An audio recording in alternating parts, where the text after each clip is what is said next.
phenomenal, chair, bebe flapula. What do these words mean?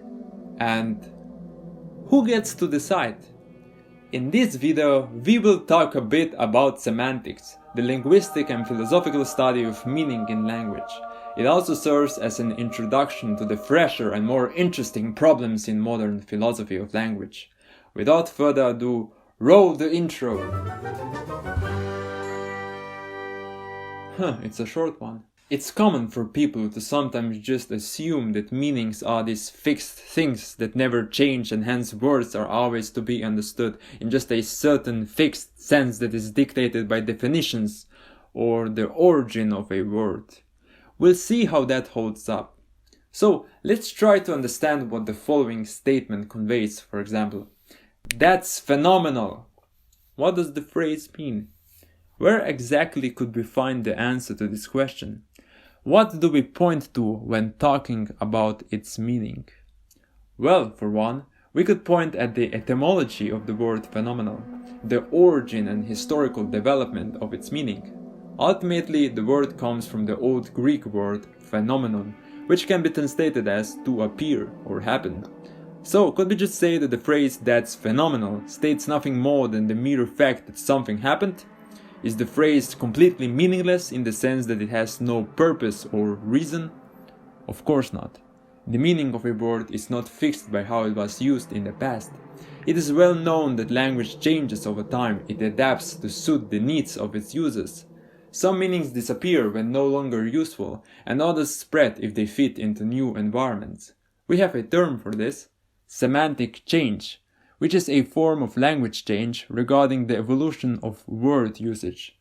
Usually to the point that the modern meaning of a word is radically different from the original usage. For example, at some point in the history of the English language, nice used to mean silly, foolish, simple. Then again, the word silly in its earliest uses referred to things worthy or blessed. Awful things used to be the ones inspiring wonder or fear, such as the awful majesty of God. Gay used to mean light-hearted and bright, even happy. The word mouse used to mean just mouse, but now it also refers to the handheld device that is attached to a computer. So, if we want to pin down the meaning of a word, history won't really help us. Language is alive and organic, and so are the meanings of the words we use. They change, they evolve, they adapt. If we want to truly grasp the meaning of our statement, we will have to look somewhere else. At this point, some of you will probably think about how easy it would be to just look into the dictionary. So, the idea is that you can understand a word if we understand its definition. Alright, let's do that. It says there that the word phenomenal, amongst other things, means remarkable, exceptional, especially exceptionally good. Just like my YouTube channel if you haven't subscribed yet. So this is the answer, right? If we want to know the meaning of a word, we just look at the dictionary? Oh, that seems simple and obvious and problematic for several reasons. Consider the following. For the most part of history, there was no dictionary. If looking into the dictionary was really the way how to understand the meaning of a word, then for the most of history we would not understand language at all. There's also words that you can't find in the dictionary today, such as philanthropist, but you probably do understand the word anyways. What a word means is in some sense independent and separated from what it says in the dictionary. Dictionaries are just collections of words with definitions reconstructed in regards to what the word usually gets used like, but as such, dictionaries have to get updated every decade or two, while online dictionaries get updated every day. If you look at the dictionary, for one thing, you might be looking at an outdated definition of the word. The other thing to consider is the fact that we don't even need a definition in order to know what a word means. Take the word chair, for example. What definition could we offer that would include all the objects we usually call chair, but leave out all the ones that we don't? We could play around with this idea for a bit For instance, we could say that a chair is a piece of furniture with 4 legs and a back. Well, what about stuffed animals? They are furniture with 4 legs and a back. And what about chairs with 3 legs or 1 leg? How about a chair is something you sit on? Well, I can sit on a rock or table. How about a chair is something that's intended to sit on? Well, what about a couch? That's intended to sit on, but it is not a chair. And what about a chair that is a piece of art in a museum? That one is definitely not intended to sit on, but we still call it a chair. The point is, even though we're struggling to come up with a definition of the word chair, we still know what the word chair means.